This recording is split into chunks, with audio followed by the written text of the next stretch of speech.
Cooper, can you show us how to cough so we don't spread our germs? Where do we have a cough? Into our chicken wing? You show us how it's done. That's right. If we can cough like that, what happens?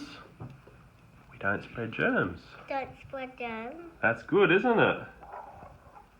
Give us a thumbs up. Cough like that into your chicken wing. Go again.